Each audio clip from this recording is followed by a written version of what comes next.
आज का दंगल संसद में राहुल गांधी की वापसी और उसके बाद की राजनीति पर है। 24 मार्च को राहुल गांधी की संसद सदस्यता रद्द हो गई थी। आज 7 अगस्त को बहाल हो गई और इसके बाद जब राहुल गांधी संसद पहुंचे तो कांग्रेस पार्टी में उत्सव का माहौल था।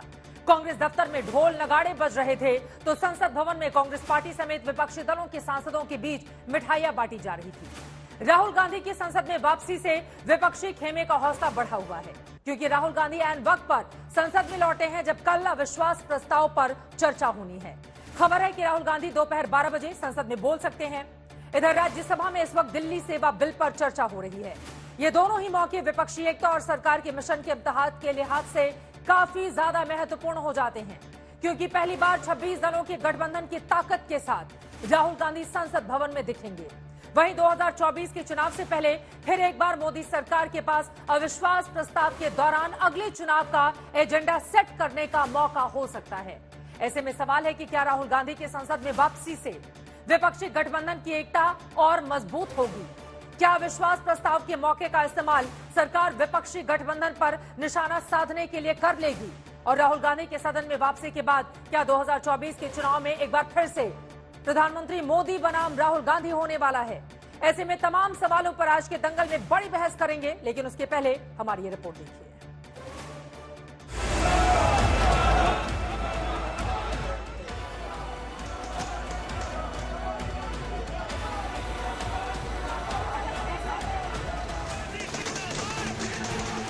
आज पटाखे फूट रहे थे, ढोल बाजा नाच तमाशा, पूरे जश्न का माहौल था। बधाइयों का तांता लगा था। कांग्रेस कार्यकर्ताओं में उत्साह था और यह उत्सव इसलिए था कि 135 दिन के वनवास जैसा निष्कासन बिताकर राहुल गांधी उसी संसद भवन में लौटे थे जहां से उन्हें अयोग्य करार दे दिया गया था। संसद में राहुल गांधी का लौटना विपक्ष के हौसले और उम्मीदों में नया संचार भर गया। कांग्रेस पार्टी के दफ्तर से लेकर संसद तक, कार्यकर्ताओं से लेकर नेताओं तक तो राहुल गांधी की संसद सदस्यता वापसी का जश्न था ही। राहुल गांधी के नेतृत्व में जमा हुए 26 दलों के गठबंधन के नेताओं में भी राहुल की वापसी पर उत्साह का माहौल था। राहुल गांधी इज बैक और फिर उनकी सिंह गर्जना चालू रहेगी। अगर नरेंद्र मोदी जी का मुकाबला कोई कर रहा है दमखम के साथ में, उनका नाम राहुल गांधी है, ये कह सकता हूँ। मुझे लगता है कि फिर भाजपा वालों की, सत्ता पक्ष वालों की रातों की नींद हराम होने वाली है। दायरे में सिमट के आया है, हर रवायत से हट के आया है। आंधियों को जरा खबर कर दो, शेर वापस पलट के आया है। 4 महीने बाद राहुल गांधी संसद में नजर आए तो कोई खास चर्चा नहीं हो पाई। कार्यवाही भी थोड़ी थोड़ी देर में स्थगित होती रही, लेकिन राहुल की वापसी के साथ ही संसद के अंदर विपक्ष बनाम सरकार की तलवारें एक बार फिर तन चुकी हैं। राज्यसभा में एक तरफ सरकार है, कुछ गुट निरपेक्ष दल हैं, दूसरी तरफ पूरी कांग्रेस 26 दलों के महागठबंधन को लेकर सरकार को चुनौती दे रही है। दिल्ली सेवा बिल पर 9 साल में पहली बार विपक्ष ने चट्टानी एकता दिखाई है और उधर लोकसभा में मंगलवार को अविश्वास प्रस्ताव पर सरकार को घेरने की तैयारी है। ये सभा मंत्री परिषद में विश्वास का अभाव प्रकट करती है। जहां मणिपुर मुद्दे पर कांग्रेस ने अविश्वास प्रस्ताव पेश किया है, कांग्रेस की ओर से मुख्य वक्ता राहुल गांधी के होने की उम्मीद है। और संशोधन करने वाले राज्यसभा में दिल्ली सेवा बिल हो या लोकसभा में अविश्वास प्रस्ताव, सरकार के पास संख्या बल का पूरा इंतजाम है। फिर भी 2024 के महासमर से पहले कांग्रेस ने संसद से वो शुरुआत कर दी है जो अगले चुनाव की दिशा दशा तय करने वाला हो सकता है, क्योंकि 9 साल में पहली बार कांग्रेस पार्टी ने बीजेपी के खिलाफ 26 दलों को एक साथ जोड़ने में कामयाबी पाई है। इस एकता का पहला इम्तिहान संसद के पटल पर होगा। पहली बार विपक्षी एकजुटता की वजह से लाए गए अविश्वास प्रस्ताव पर प्रधानमंत्री को संसद में बयान देने के लिए मजबूर होना पड़ेगा। इतना ही नहीं, अविश्वास प्रस्ताव पर विपक्ष के 26 दलों के पास मणिपुर से लेकर नूह तक और महिला हिंसा से लेकर महंगाई, बेरोजगारी, किसान तक के मुद्दे हो सकते हैं। तो मोदी सरकार के पास भी महिला सुरक्षा, भ्रष्टाचार से लेकर विकास तक के मुद्दे हो सकते हैं। दोनों सदनों के अंदर चल रहे संग्राम में ये भी साफ होगा कि क्या 2024 के महासमर में कांग्रेस के राहुल गांधी और बीजेपी की ओर से नरेंद्र मोदी के बीच ही मुकाबला है। क्योंकि 2019 के चुनाव से पहले जब जुलाई 2018 में अविश्वास प्रस्ताव आया था, उसी दरमियान संसद में झप्पियां भी हुई थी, आंखों के इशारे भी हुए थे, अगले अविश्वास प्रस्ताव की भविष्यवाणी भी हुई थी और विजय का संकल्प भी दोहराया गया था। इस बार फिर 135 दिन बाद राहुल गांधी लौट आए हैं। विपक्ष नए हौसले, नई उमंग के साथ हमलावर है और उस नए गठबंधन पर पीएम मोदी भी वार पर वार किए जा रहे हैं। आज पूरा देश हर बुराई के लिए कह रहा है, करप्शन क्विट इंडिया, परिवारवाद इंडिया छोड़ो, तुष्टीकरण इंडिया छोड़ो। इंडिया बनाम एनडीए की इस लड़ाई का संसद में क्या हश्र होने वाला है, संख्या बल के हिसाब से इसके नतीजे तकरीबन तय हैं। लेकिन क्या इन नतीजों की बुनियाद पर खड़ी की जा रही एकता की इमारत 2024 के समर में अजेय किला साबित हो पाएगी, ये देखने वाली बात होगी। दिल्ली से मौसमी सिंह और हिमांशु मिश्रा के साथ आज तक ब्यूरो। 137 दिन के बाद राहुल गांधी की हुई है संसद भवन में वापसी। ऐसे में विपक्षी एकता को क्या धार और रफ्तार मिलेगी? कई ऐसे सवाल हैं जिसको लेकर बड़ी चर्चा करने वाले हैं। खास मेहमान जुड़ चुके हैं, उनका परिचय आपसे करवा देती हूं। शहजाद पूनावाला जी, राष्ट्रीय प्रवक्ता भारतीय जनता पार्टी के स्टूडियो में हमारे साथ जुड़े हुए हैं। अलका लांबा जी, राष्ट्रीय प्रवक्ता कांग्रेस पार्टी के हमारे साथ जुड़ चुकी हैं। अनुराग भरदौरिया जी, प्रवक्ता समाजवादी पार्टी के हमारे साथ मौजूद हैं और साथ ही मौजूद है हमारे साथ एलजेपीआर के स्पोक्स पर्सन धीरेन्द्र कुमार जी। आप चारों का बहुत स्वागत है। लेकिन सबसे पहले आपसे ही शुरुआत करते हुए शहजाद पूनावाला जी, कांग्रेस पार्टी की ओर से कहा जा रहा है कि सारी सियासी साजिश खत्म हुई और एक बार फिर से शेर की दहाड़ सुनने को मिलेगी। संसद भवन में बीजेपी की रातों की नींद उड़ जाएगी। देखिए, 137 दिन बाद माननीय सांसद की ही नहीं बल्कि मुझे लगता है कि गंभीर सदन में जो चर्चाएं होती है वहां पर मनोरंजन की भी वापसी हुई है। तो मुझे लगता है एंटरटेनमेंट इज बैक, ये भी कहा जा सकता है, क्योंकि हालांकि गंभीर चर्चाओं का एक प्लेटफॉर्म होता है सदन, परंतु हल्की पुल्की और किस प्रकार की आंख में जोली करने वाली बातें करते हैं राहुल गांधी, ये तो पुराना अनुभव आपने लिया ही होगा। परंतु देखिए, आज सवाल यह है कि मुझे तो बड़ी खुशी हो रही है, राहुल गांधी जी वापस आ रहे हैं। इसमें दो तीन बातें बहुत पॉजिटिव है। एक तो पॉजिटिव बात यह है कि देखिए, पिछले 3-4 डिबेट से आपको भी अनुभव हुआ होगा दंगल के, कि कांग्रेस पार्टी ने सुप्रीम कोर्ट को मोदी जी के कंट्रोल में है यह कहना छोड़ दिया है लगभग। तो लोकतंत्र का एक स्तंभ बहाल हुआ। कर्नाटका के बाद ईवीएम भी बेचारी बची गई थी, तो आज कोर्ट और ईवीएम दोनों ही बख्शी गई है कांग्रेस के द्वारा। मुझे लगता है कितनी अच्छी बात है। परंतु देखिए, केवल आज स्टे ऑन कन्विक्शन मिला है और उसी फैसले में कोर्ट ने यह भी कहा है कि इस प्रकार के शब्दावली का इस्तेमाल नहीं होना चाहिए। राहुल गांधी बार बार इस प्रकार की शब्दावली इस्तेमाल भी करते हैं, उनका एक लंबा इतिहास है। उसको आज बात करते हैं कि जैसे कि ये दोष मुक्त हो गए। मैं पूछना चाहता हूं कि सुप्रीम कोर्ट ने जब पेगासस पर, रफाल पर, बाकी मामलों पर ईडी का मिसयूज नहीं हो रहा है, ये सारे फैसले सुनाए, तो उसको भी स्वीकारना चाहिए। और आखिरी बात देखिए, मैं केवल इतना कहना चाहता हूं कि अविश्वास प्रस्ताव दरअसल किसके खिलाफ है? ये वही राहुल गांधी है जिनके खिलाफ आम आदमी पार्टी, इनके नए नए दोस्त बने हैं। उन्होंने कहा कि तीसरी बार इनको मौका नहीं देना, इनको चेहरा मत बनाना। टीएमसी की एक नेता ने कहा ममता दीदी को चेहरा बना दो। अखिलेश यादव केसीआर से मिलते, जो राहुल गांधी के विषय में क्या बोलते मैं नहीं कहना चाहता, लेकिन अभी तो विपक्षी एकजुटता देखने को मिल रही है ना। राहुल गांधी कह रहे हैं कि आइडिया ऑफ इंडिया को प्रोटेक्ट करने की जिम्मेदारी मेरी है और संसद भवन में मैं वही जिम्मेदारी निभाता रहूंगा। देखिए, आइडिया ऑफ इंडिया क्या है? आईयूएमएल के जब कार्यकर्ता हिंदुओं के नरसंहार की बात करते हैं और आईयूएमएल इनके ही पार्ट रहता है, तो ये आइडिया ऑफ इंडिया है इनका? या आइडिया ऑफ इंडिया ये है कि आतंकवाद के लिए जो खड़े हो जाते हैं, सिमी पीएफआई की जो पैरवी करते हैं, लालू प्रसाद यादव जी और मुलायम सिंह यादव जी ने तो सिमी की पैरवी की थी। बीजेपी को राहुल गांधी कितना भी देखिए, आपने जो शीर्षक लगाया ना कि लो में आ गया, उसका पहला वाक्य क्या है उस गाने का? बचना है हसीनों। ये बचना है हसीनों, ये हसीनों की भूमिका में कांग्रेस के कुछ नेता जैसे आचार्य प्रमोद कृष्णम है, जो कह रहे थे प्रियंका लाओ, भैया को हटाओ, और दूसरे हैं वो लोग जो अपने आप में अभी तक चेहरा तय नहीं कर पा रहे थे, अब कह रहे हैं कि एक और आ गया, अब इसके साथ कैसे झेला जाए। तो मुझे लगता है कि ये बचना है हसीनों, इस हसीनाओं की भूमिका में कौन है, ये स्पष्ट है। जो सवाल उनकी ओर से खड़े किए गए हैं, अलका लांबा जी आप जवाब दीजिए। और राहुल गांधी लगातार भारत जोड़ो यात्रा और तमाम दूसरे माध्यम से भी अपनी आवाज को बुलंद करते रहे हैं, लेकिन क्या यह माना जाए कि उनकी वापसी के जरिए दबाव बनाने में कांग्रेस पार्टी कामयाब रहेगी? और इन्होंने जो आरोप लगाए हैं कांग्रेस पर, उसका भी जवाब दीजिए आप।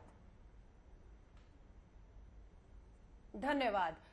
चित्रा जी, भाजपा के प्रवक्ता शब्दावली की बात कर रहे हैं, उनको पूछिए। मनोज तिवारी, आप ही के दिल्ली से सांसद हैं, विपक्ष के सांसदों को संसद भवन में खड़े होकर नपुंसक बता रहे थे। उन सांसदों में दलित, आदिवासी, ओबीसी भी थे।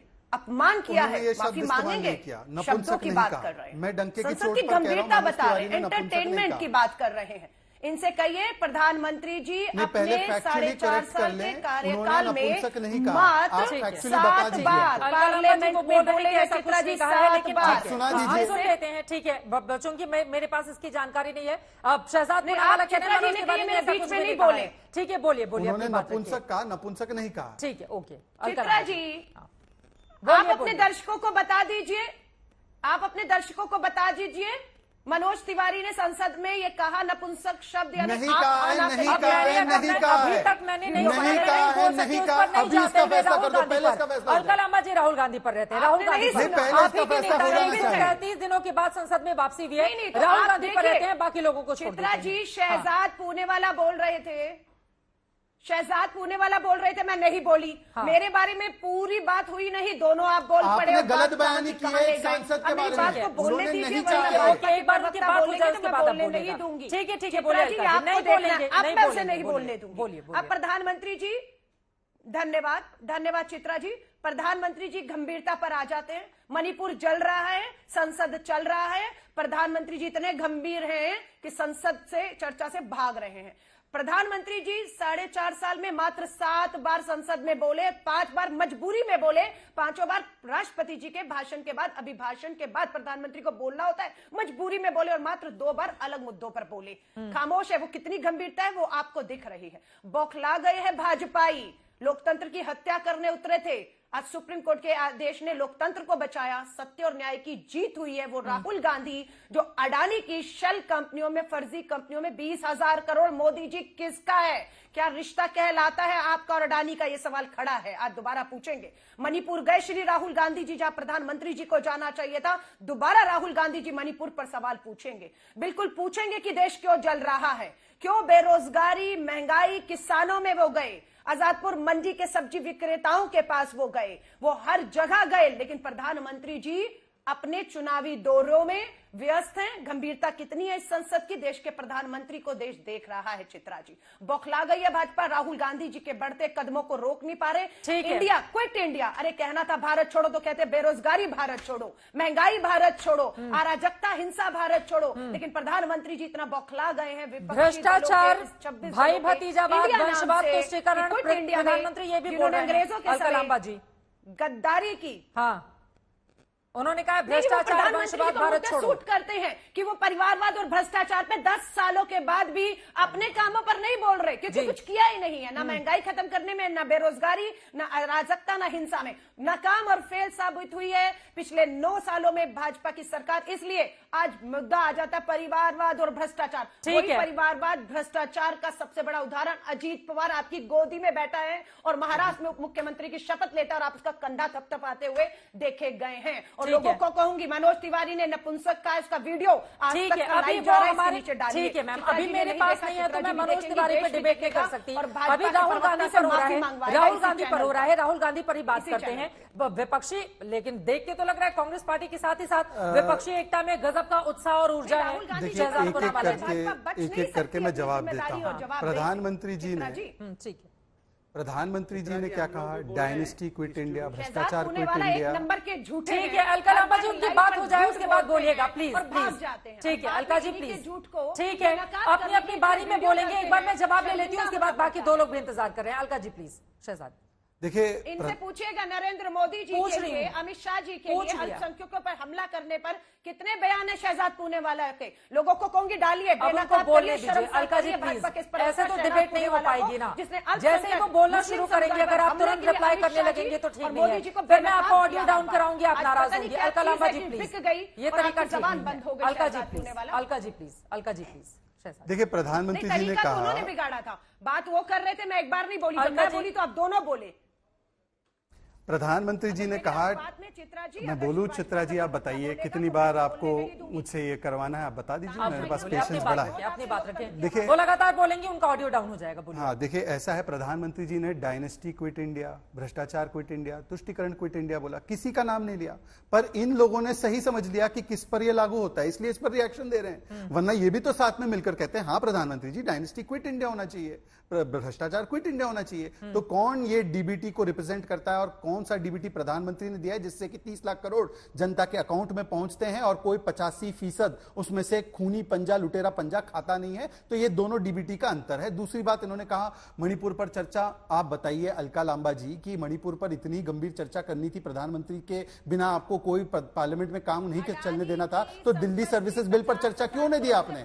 यहां पर स्टैंड कैसे बदल दिया गया? चित्रा जी 9 दिन तक दोनों लोग बोलेंगे, समझ में नहीं आएगा। मेरा समय है, गुजारिश कर रही हूं, इनकी बात खत्म होती है फिर आप बोलिएगा। इनकी बात खत्म होती है अलका जी, फिर आप बोलिएगा। दोनों लोग बोलेंगे, समझ में नहीं आएगा। प्लीज, ये तरीका ठीक नहीं है। आप लोग संसद में इसको अख्तियार कर लीजिए, टीवी डिबेट में ये तरीका ठीक नहीं है। प्लीज अलका जी, शहजाद जी अपनी बात खत्म कीजिए। तो और चित्रा जी 9 दिन तक पार्लियामेंट में कोई कार्रवाई यही नहीं चलने दे रहे थे और कह रहे थे 9 दिन तक पार्लियामेंट में कोई कार्रवाई नहीं चलने दी और कहा कि पार्लियामेंट में पहले प्रधानमंत्री मणिपुर पर बोलेंगे, उसके बाद ही बाकी की चर्चा होगी। गंभीर विषय आए, गंभीर बिल आए, किसी पर चर्चा नहीं होने दी।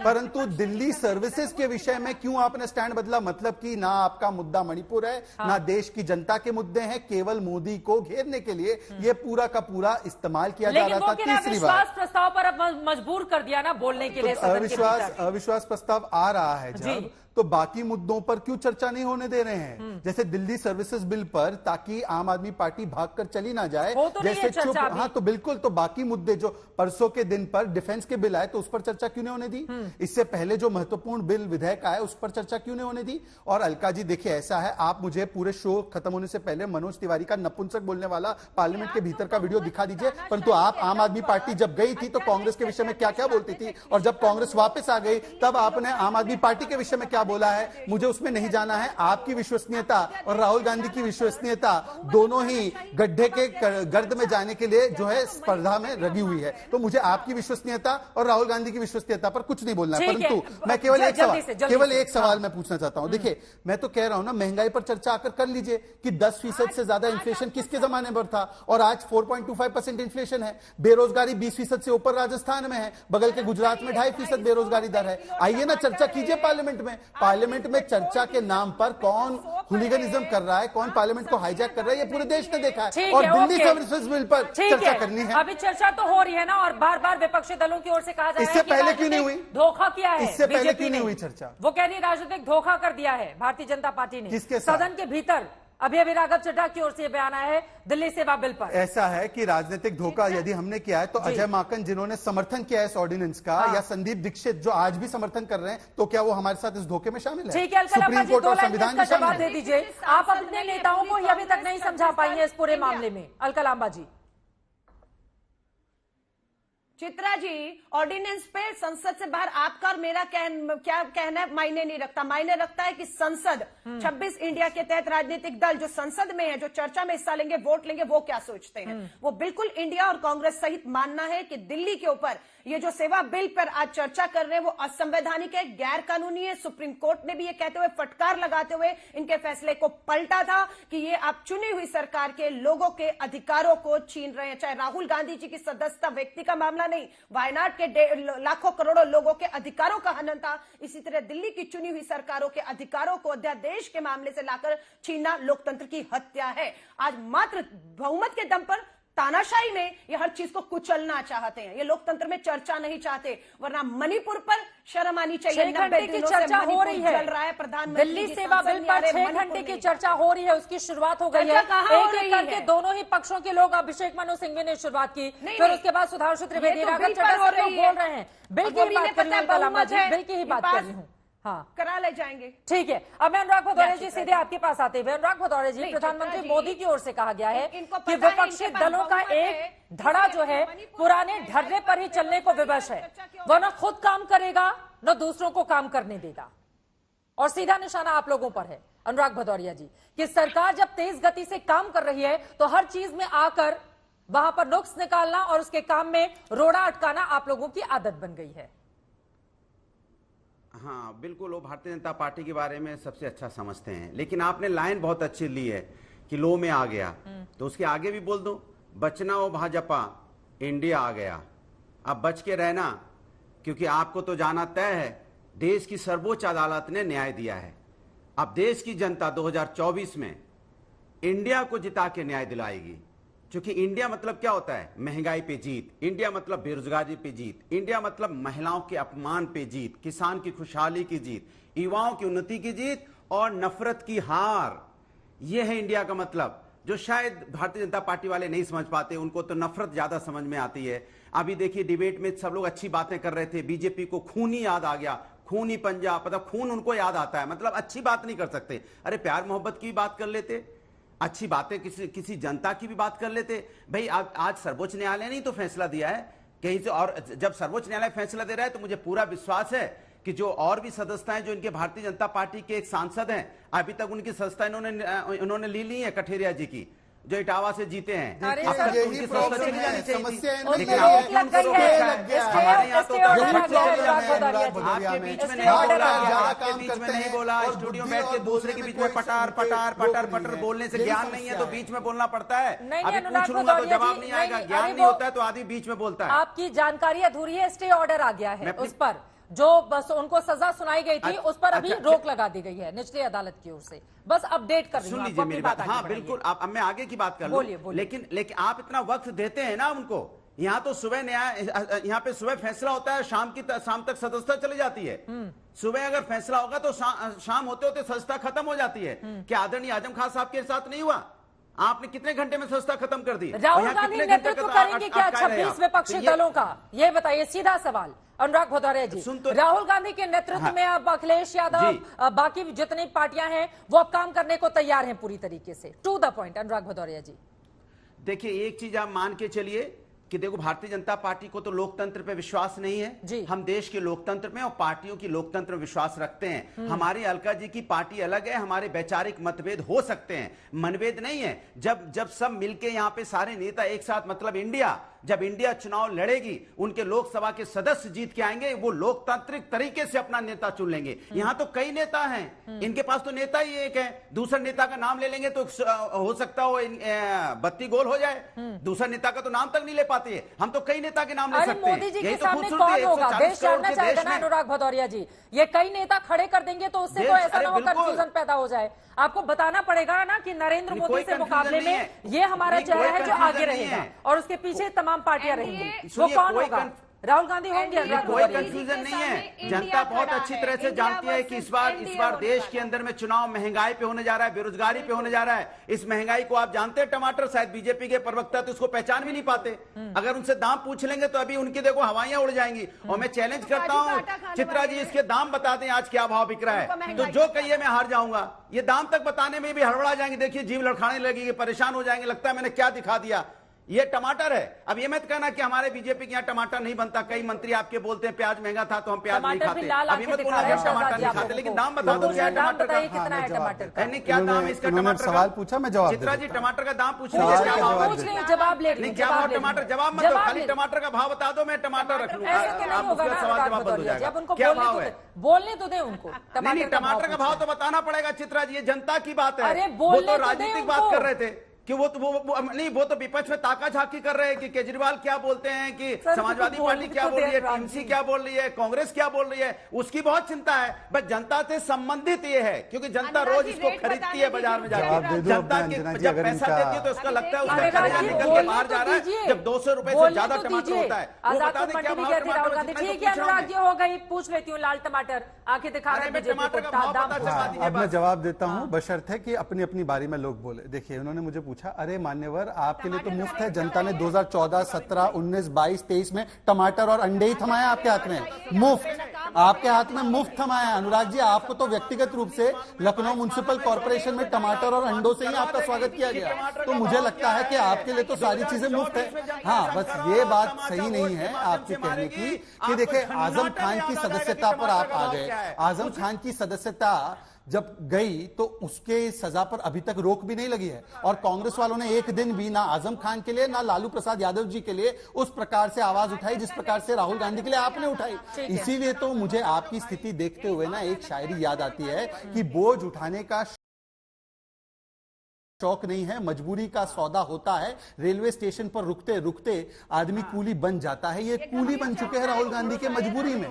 जो लोग कल तक राहुल गांधी को अपने गठबंधन में नहीं रखना चाहते थे, साइकिल के कैरियर से उठा दिया था। आपने टमाटर का देखिए ऐसा है, दाम महंगाई की बात बड़ा मुद्दा है। हाँ, बहुत अच्छी बात। बड़ा मुद्दा है, महंगाई बड़ा मुद्दा है ना चित्रा जी, महंगाई बड़ा मुद्दा है। तो बताइए कि आज की तारीख में 6 रुपया बढ़ा है डीजल का हिमाचल प्रदेश में पिछले 6 महीनों में। ये महंगाई कम हो रही है, बढ़ रही है?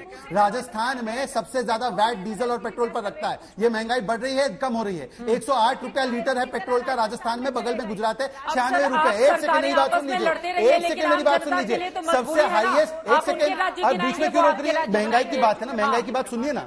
3 रुपया मिल्क का बढ़ा दिया गया है कर्नाटका में। टैरिफ इलेक्ट्रिसिटी का बढ़ा दिया गया है कर्नाटका और हिमाचल प्रदेश में।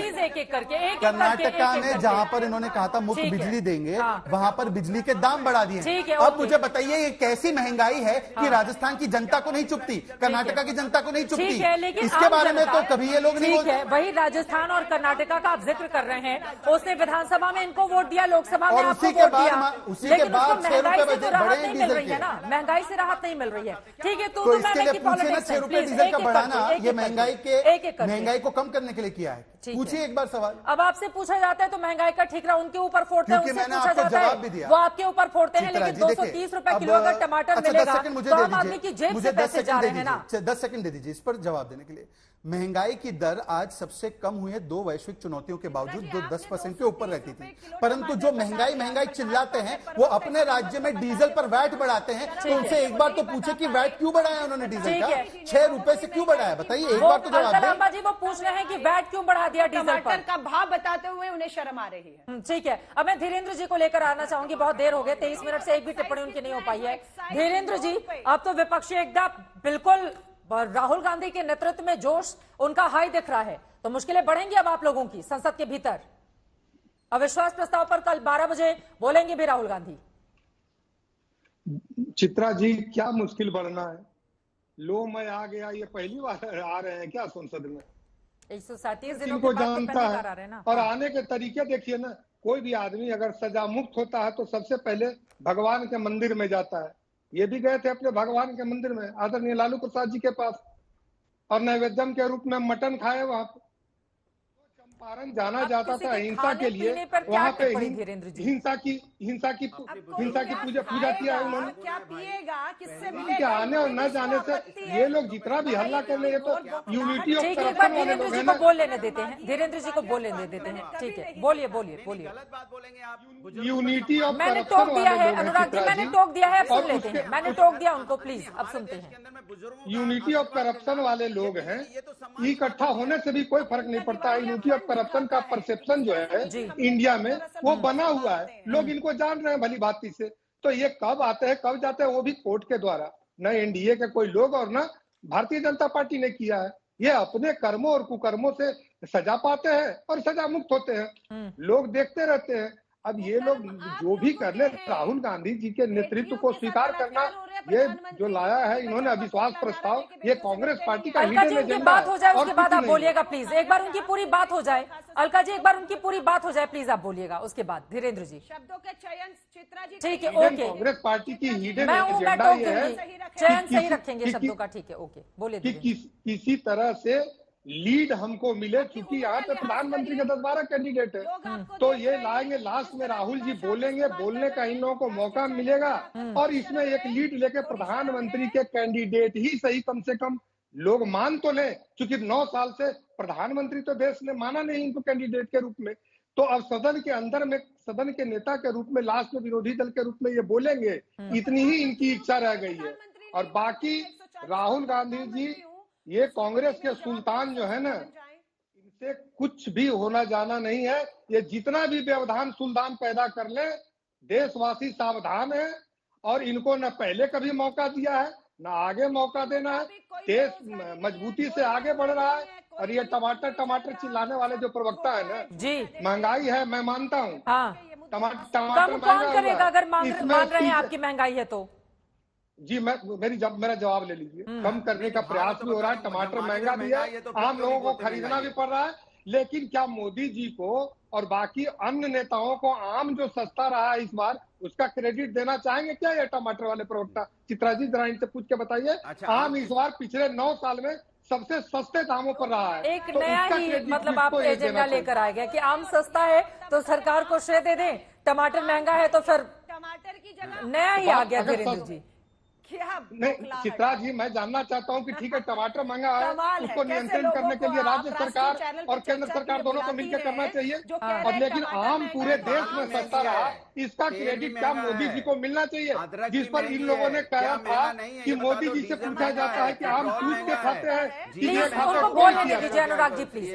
ठीक है, एक सेकेंड, अब मेरा सवाल सुनिए। अब मेरा सवाल, सब लोग बोलेंगे समझ में नहीं आएगा, सभी से गुजारिश है प्लीज एक एक करके सवालों का सामना करें। अलका जी आपके पास आते हुए, अविश्वास प्रस्ताव तो प्रधानमंत्री मोदी के खिलाफ, उनकी सरकार के खिलाफ 2018 में भी आया था और उसी समय पीएम मोदी की ओर से इस बारे में घोषणा कर दी गई थी पहले से ही कि मैं उम्मीद करूंगा आपको ईश्वर इतनी ताकत दे कि 2023 में भी अविश्वास प्रस्ताव आए। लेकिन जो ब्रांड मोदी है उसको डेंट पहुंचा पाने में कामयाबी नहीं मिली है ना। आप लोगों ने इतनी कोशिशें की, चौकीदार चोर है का नारा लगाया 2019 में 18 के तुरंत बाद, लेकिन उस तरह का असर नहीं पड़ा। और अभी भी पीएम मोदी की ओर से 1 महीने पहले ही कई कार्यक्रमों में संबोधित किया गया है कि जब दुनिया तीसरी अर्थव्यवस्था बनेगी, हमारे हिंदुस्तान थर्ड अर्थव्यवस्था बन जाएगा हमारे थर्ड टर्म में। तो उनका एक अलग कॉन्फिडेंस भी दिखाई दे रहा है, क्योंकि बहुत सारे कामकाज की लिस्ट लेकर बीजेपी गिनाती रहती है। अलका लांबा जी, ऐसे में कितनी बड़ी चुनौती आपका विपक्षी इंडिया दे पाएगा? 2018 में भी ऐसी ही स्थिति थी, बट 2019 का रिजल्ट देखिए आप। चित्रा जी, ये मोदी नाम का जो गुब्बारा फुलाया गया है ना, वो फूटने वाला है। ये हवा हवाई है और कुछ हकीकत नहीं है। देश की सच्चाई देश देख रहा है, गरीब आम आदमी देख रहा है कि महंगाई से उसकी कमर तोड़ चुकी है। और प्रवक्ता भाजपा के कहते हैं टमाटर महंगा है तो क्या हुआ, आम सस्ता है। इस तरह के ये तर्क देते हैं, है ना। ये मानने एलजेपी के प्रवक्ता जी ने बोला है, ये मान नहीं रहे। मणिपुर एलजेपी के प्रवक्ता ने बोला। आपने शुरुआत में भी एक टिप्पणी की, उसका अभी तक आपने सबूत पेश नहीं किया कि नपुंसक कहां मनोज तिवारी का प्रधानमंत्री है, 9 साल से पदों पर है, जो उन्होंने जुमले गढ़े, आज उस जुमलों पर देश सवाल पूछ रहा है और प्रधानमंत्री जी सदन से भाग रहे हैं। सदन में आने की हिम्मत नहीं, पटल पे जवाब देने की हिम्मत नहीं है, जुमलेबाजियां सदन के बाहर हो रही हैं। देश को ऐसा असंवेदनशील, बिल्कुल अगंभीर, जिसकी कोई गंभीरता नहीं है, जो संसद को गंभीरता से नहीं ले रहा, उन्हें ऐसा प्रधानमंत्री नहीं चाहिए। खामियाजा देश उठा रहा है। आज ये नहीं बताते कि petrol, diesel, LPG gas cylinder, खाली टमाटर नहीं, आटा और तेल तक महंगे हो चुके हैं, ये मानने को तैयार नहीं। लोकतंत्र की हत्या है। वो आपके राज्य गिना रहे हैं कि वहां पर वैट में क्यों इजाफा किया गया है। भाजपा कौन कौन से राज्य गिना रहे थे उनके? देखिए, एक जितने में कांग्रेस की सरकार है, देश का इकलौता कांग्रेस शासित राज्य, बिना हस्तक्षेप के सिलेंडर है। मैं बोल सकता हूं क्या बिना हस्तक्षेप? गैस सिलेंडर की कीमत बता दीजिए। ठीक कितने उज्ज्वला के गैस सिलेंडर बंद हो गए, महिलाएं नहीं भरवा रही, चूल्हों पर आ गई हैं, ओके, चूल्हा महंगा है। ठीक है, आप कोई ये तमाम मुद्दे 2024 के एक बार मैं जल्दी से दिखा देती हूँ। इंडिया का क्या मुद्दा और एनडीए का क्या है वो दिखा भी रहे हैं। उनके सवालों पर पहले इनके सवालों का महंगाई के मुद्दे पर वो आपको जबरदस्त इसी पे सवाल देने का प्रयास कर रहा हूँ। अब बीच में मुझे टोकिए मत। मैं सिर्फ इतना कह रहा हूँ कि एक बार थोड़ा फैक्ट चेक कर लेना चाहिए। इन्होंने फैक्ट स्टार्टिंग में भी कहा कि मनोज तिवारी जी ने नपुंसक कहा है, अभी तक वीडियो बता नहीं पाई है। अब मैं आता हूं फैक्ट पर। फैक्ट ये है कि 1 जनवरी 2014 को एक गैस सिलेंडर का 14 किलो का गैस सिलेंडर 1241 का आता था। आज वही गैस सिलेंडर 1100 साढ़े 1100 रुपए का आता है। तो ये कम हुआ या ज्यादा हुआ टैक्स करदाताओं पर बोझ? आप बता दीजिए देखकर। आप कह रहे हैं महंगाई है, पूरा चीख चीख कर महंगाई की बात कर रही है, जबकि इन्फ्लेशन रेट 4.25% है। आपके जमाने में 10% था। और अगर महंगाई है आपके हिसाब से तो राजस्थान में हाईएस्ट वैट और डीजल पेट्रोल पर है, हाईएस्ट इलेक्ट्रिसिटी टैरिफ राजस्थान में है। 200 यूनिट फ्री बोलने का कहने का वादा किया था कर्नाटका में, आपने वहां पर 75 पैसे बढ़ा दिए वहां पर इलेक्ट्रिसिटी का टैरिफ। हिमाचल प्रदेश में आपने 22 पैसे बढ़ा दिए इलेक्ट्रिसिटी का टैरिफ। 6 रुपया डीजल का बढ़ा दिया है पिछले 6 महीनों में हिमाचल प्रदेश में आपने। तो भाई महंगाई है, दोनों लोग नहीं साथ में बोले, उनकी बात हो जाए उसके बाद आप बोलिएगा। अगर महंगाई, जब आप बोल रही थी वो शांति से सुन रहे थे, प्लीज अलका जी। देखिए, इस प्रकार से बात तो जनता के पास पहुंच नहीं पा रही है, बोले जल्दी, क्योंकि बीच में आप भी और उनका भी बोलना शुरू है। इसीलिए मैं कह रहा हूं कि यदि महंगाई है और वही कह रही है कि महंगाई कमर तोड़ है, तो बताइए 6 रुपए डीजल का बढ़ाया गया हिमाचल प्रदेश में पिछले 6 महीनों में इनकी सरकार के द्वारा, क्या वो महंगाई को कम करता है या बढ़ाता है? बिजली के दर बढ़ाए गए कर्नाटका में, बिजली के दर बढ़ाए गए हिमाचल प्रदेश में, 108 रुपए लीटर है पेट्रोल का राजस्थान में, वहीं पर 96 रुपए गुजरात में। तो ये कौन महंगाई बढ़ा रहा है? महंगाई के लिए भी यही जिम्मेदार है। दूसरी बात मैं आना चाहता हूं, देखिए अहंकार किस प्रकार का आ चुका है। अभी तो सजा से मुक्ति नहीं मिली है तो कहते हैं लोकतंत्र की जीत है, कहते जैसे इंडिया इज इंदिरा कहा। मैं इनसे पूछना चाहता हूं, अहंकार में तेवर दिखाते दिखाते अब तो कांग्रेस आम आदमी पार्टी को भी तेवर दिखाने लगी।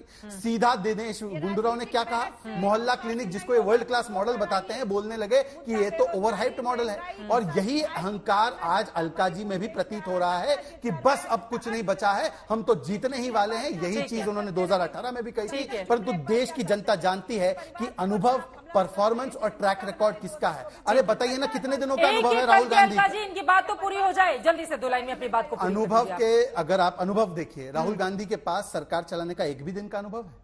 परफॉर्मेंस देखिए, इन्होंने वादा किया था 10 दिन में किसानों की कर्ज माफी करूंगा। 19,000 किसानों की राजस्थान में जमीनें हड़पी गई है। इन्होंने कहा था कि मैं 5 वादे पूरे करूंगा कर्नाटका में, वहां पर कह दिया डेवलपमेंट होगा ही नहीं इस वर्ष। हिमाचल में कहा था 1500 रुपए प्रति महिला को दूंगा, एक भी महिला को मिला होगा तो मुझे डेटा बता दीजिए आप हिमाचल प्रदेश में। और दूसरी ओर प्रधानमंत्री मोदी जी 10वें स्थान से 5वें स्थान पर अर्थव्यवस्था को ले जाते हैं। पर कैपिटा इनकम दुगनी होती है, हाईवे दुगने होते हैं, एक्सप्रेसवे बनते दुगने होते हैं। आज 700 से ज्यादा मेडिकल कॉलेज बने हैं। यही विश्वसनीयता है और यही डिलीवरी है। एक तरफ डिलीवरी है और दूसरी तरफ केवल और केवल धोखा है। ठीक है, बीजेपी की सरकार डिलीवरी कर रही है काम के मामले में शानदार, और आप लोग धोखा देने का काम कर रहे हैं। अलका लांबा जी जो आरोप लगा रहे हैं शहजाद, लंबी फहरिस्त गिनवा दी कि कौन कौन से कामकाज हुए बीते 9 सालों में। इनकी डबल इंजन की सरकार थी, डबल इंजन जी, मात्र जुमलेबाजी की, इसलिए इनकी डबल इंजन की सरकार ने हिमाचल और कर्नाटका के लोगों ने उखाड़ फेंका है। हमारी वहां सरकार हुए, दोनों जगह भी साल भी नहीं हुआ। हम क्या करेंगे, कैसे करेंगे, पर लोगों ने हम पर वादा तो तुरंत किया था कि तुरंत हम 1500 रुपए देंगे, तुरंत हम बिजली माफ कर देंगे। मनमोहन सिंह जी को मिले तो लेकिन घमंड में मत रहिए तानाशाही में कि मोदी जी को इतना बड़ा बहुमत मिला। इससे बड़ा बहुमत श्री राजीव गांधी जी को मिला था, 400 सीटें पार की थी, जो इतिहास मोदी जी भी चाहकर राजीव गांधी जी का संसद का तोड़ नहीं पा रहे हैं। इसलिए घमंड में मत रहिए, 24 के मुद्दों पर आइए, अराजकता मत फैलाइए। जाति धर्मों की लड़ाइयों में गए थे ना बजरंग बली का नारा लेकर कर्नाटका में प्रधानमंत्री जी, बजरंग बली को अपमान हो गया, मुंह तोड़ जवाब दिया कि सांप्रदायिकता की राजनीति नहीं होगी, भ्रष्टाचार पे आइए। आप परिवारवाद को मुद्दा बनाना चाहते हैं, बनाइए, चुनौती देती हूं, और जाइए इस परिवारवाद के मुद्दे को लेकर, और इंडिया बेरोजगारी महंगाई के मुद्दे पर जाएगा। देखते हैं जनता किसके साथ खड़ी है। लेकिन अनुराग भदौरिया जी, ठीक है, परिवारवाद मुद्दा है या बेरोजगारी और महंगाई मुद्दा? मैंने एक सवाल अलका जी से पूछा, कर्नाटका में आपने 5 वादे किए, आप कहा कि डेवलपमेंट कर ही नहीं सकते। 5 वादों में से कितने वादे पूरे किए? 200 यूनिट फ्री देने का वादा था, आपने वो पूरा किया कि नहीं किया? उधर बिजली के दाम बढ़ा दिए।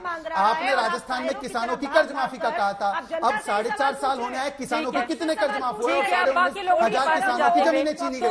में नहीं उलझेंगे, ये नहीं, इनकी सरकारें हैं, जवाब इनकी होनी चाहिए। आप उन पर सवाल दाग रहे हैं, वो आप पर पलटवार करिए, बाकी 2 लोगों के पास भी। अनुराग भदौरिया जी, लेकिन विपक्षी ताकत कई बार हमने अलग अलग मंचों पर देखी है। इस बार सदन के भीतर देखने को मिल रहे दिल्ली सेवा बिल पर, चूंकि इस वक्त भी चर्चा लगातार जारी है और उसके बाद गृह मंत्री की ओर से पूरे मामले पर जवाब दिया जाएगा। लेकिन विपक्षी एकता की ताकत होकर भी बीते 9 सालों में बहुत कड़ी और बड़ी चुनौती लोकसभा में तो आप लोग नहीं दे पाए ना। इनकी सीटें बढ़ती रही, 14 के मुकाबले 2019 में जब नारा लग रहा था चौकीदार चोर है, ये 303 पहुंच गए, 350 एनडीए क्रॉस कर गया। तो ठीक है ना। अरे तो कमाल की बात आप कर रही हैं, आप भी कमाल की बात कर रहे हैं भाई। सवाल कर रही हूं, बात नहीं कर रही होता है जी। फिर चुनाव आया है सामने, जनता देख रही है कि टमाटर का दाम नहीं बता पा रहे हैं, लेकिन राजस्थान में डीजल 6 रुपया बढ़ा है वो याद है, टमाटर क्या भाव है वो याद नहीं। क्यों? क्योंकि राजस्थान में इनकी सरकार नहीं। मैं इनसे पूछना चाहता हूं, 2014 के चुनाव में तो आप कह रहे थे डीजल पेट्रोल जब 60-62 रुपए था, तब तो आप कह रहे थे बहुत हुई महंगाई की मार, डीजल पेट्रोल बहुत महंगा है, तब तो आप 30-35 रुपए करने वाले थे, अब तो 100 के पार। उसका जिम्मेदार कौन है, इसके बारे में बता दीजिए, जनता जानना चाहती है। तब तो आप बहुत बता रहे थे सस्ता सिलेंडर हम 450 रुपए में देंगे, अब 1150 का बिक रहा है ना, तो कौन सा आपने सस्ता कर दिया? आप तो उज्ज्वला योजना में फ्री सिलेंडर देने वाले थे, अब कहां है वो सिलेंडर, कहां चला गया? तब तो सर पे लेके बहुत मंत्री घूमा करते थे सिलेंडर, अब सर से उठ के कहां पहुंच गया वो? उसके बारे में चर्चा नहीं करेंगे। आप तो कितने आईआईटी और कितने मेडिकल कॉलेज खोलने का दावा करते थे, क्या हुआ आईटी मेडिकल कॉलेज का? कितने बना 700 दिए खोले आपने? हैं। सिर्फ झूठ बोल मेडिकल लेके आ कॉलेज जाते खोले हैं। हैं। पूछ लूंगा आईटी बता दो 700 मेडिकल कॉलेज खोले अनुराग भदौरिया, अपना गिनवा दो कि आपने उत्तर प्रदेश में कितने खोले? उत्तर प्रदेश में लगातार आपकी सरकारें रही, 10 खोलकर गए थे, उसमें भी योगी जी ने 59 हमने किया। उत्तर प्रदेश में आप मेडिकल गिनवा कॉलेज दीजिए, खोले, मेडिकल कॉलेज मेडिकल कॉलेज बनाया, हमने राम लोहिया मेडिकल बताइए, कॉलेज 700 बनाया, मेडिकल हमने कॉलेज शुरू हुए हैं सुनो जौनपुर का मेडिकल कॉलेज बनाया है, हमने बदायूं मेडिकल कॉलेज बनाया है, हमने सीतापुर मेडिकल कॉलेज बनाया है, हमने यहाँ केजीएमसी का मॉडिफिकेशन किया, हमने केजीएमसी का मॉडिफिकेशन किया, हमने गोरखपुर में एम्स की जमीन दी। हमें क्या पूछोगे? हम लोग काम करने वाले लोग हैं, काम गिनाने लगे। 100 डायल हम बनाने वाले लोग हैं। 100 डायल आपने बनाया, 112 आपने कर दिया। हमसे बताइए 100 डायल आपने बनाया, मतलब 100 कॉल जो पुलिस का पूरे देश का नंबर था कि 100 पर आप पुलिस को डायल करें, 100 डायल इन्होंने बनाया। मतलब कांग्रेस की सरकार ने नहीं किया था। बनाते हैं जिसमें घूमने के लिए आपके लोग जाते हैं, लोगों का बच्चों को डेवलपमेंट, जो बच्चों का पूरा डेवलप हो, इसलिए स्कूल का हाँ, मॉडिफिकेशन 2024 का मुद्दा क्या होगा? नेतृत्वकर्ता कौन होगा? पार्टियां क्या एकजुट हो पाएंगी? और एक के सामने एक क्या इस तरह का कैंडिडेट भी देखने को मिलेगा? धीरेन्द्र जी जल्दी एक लाइन में, फिर धीरेन्द्र जी एक बात, केवल एक बात, थोड़ा सा इनको ये कहते कहते क्या क्या कह जाते हैं। थोड़ा सा एक सवाल, इन्होंने कहा 100 डायल हमने लाया, 2012 में इनकी सरकार थी, मतलब 2012 से पहले देश में 100 डायल पुलिस को फोन करने की व्यवस्था नहीं थी। ये क्या बोले जा रहे हैं? ये किस प्रकार का झूठ फैलाते हैं? अरे मान्यवर, 100 डायल जो था पुलिस को फोन करने का सिस्टम, वो आपके 2012 में उत्तर प्रदेश ने नहीं लाया है, अखिलेश जी की सरकार ने। और 700 मेडिकल कॉलेज बने हैं मान्यवर, चलिए ठीक ये फैक्ट है। आप बता दीजिए उत्तर प्रदेश में कितने बने? नहीं तो उनकी बात रह जाएगी। धीरेन्द्र कुमार जी, जोश आई है, एनडीए कैसे करेगा मुकाबला विपक्ष इंडिया का? ठीक है, ओके अनुराग जी, ठीक है। दोनों अभी हल्ला कर रहे थे। जब जब इन लोगों को सत्ता मिली है चित्रा जी, उत्तर प्रदेश में सत्ता मिलती है, आज महंगाई का रोना रो रहे हैं और उसी जनता को ये गुंडों के हवाले कर देते हैं। जो अतीक को अपना प्रतीक मानते हैं वो भी जनता की भला की बात करते हैं। और कांग्रेस पार्टी जिसके करप्शन के 60 साल के इतिहास रहे, वो भी आज देश में महंगाई की बात कर रही है। और जब जब सत्ता मिलती है तो भ्रष्टाचार में इनके लोग लिप्त हो जाते हैं। मैं ऐसे लोगों को आगाह करना चाहता हूँ कि देश के लोग पहचान गए हैं, आप लोग अपना काम ठीक करिए और लोगों के बीच में घूमिए। धीरेन्द्र जी को बोलने दें, 3 लोग बोलेंगे कैसे समझ में आएगा? धीरेन्द्र जी जल्दी से 2 लाइन में। चाहने चेहरा है इस बार सत्ता, चाहे जितना भी गठबंधन बना लीजिए, मोदी जी के हाथ में फिर से एक बार देशवासी देने के लिए आतुर है और तैयार है। आपको जितना भी जोर लगाना है लगाइए। क्या तीसरी बार भी प्रधानमंत्री नरेंद्र मोदी हैट्रिक लगा पाएंगे या फिर इंडिया विपक्षी कुछ कमाल कर जाएगा? इस पर लगातार हमारी नजर बनी रहने वाली है। लेकिन 200 से भी कम दिन बाकी हैं लोकसभा के चुनाव में और उसके पहले ही संसद से लेकर सड़क तक जो स्थिति बनती हुई दिख रही है, इस बार का रण बेहद भीषण होगा। इसी के साथ दंगल में अभी के लिए बस इतना ही। देश और दुनिया की तमाम खबरों के लिए आप देखते रहिए आज तक।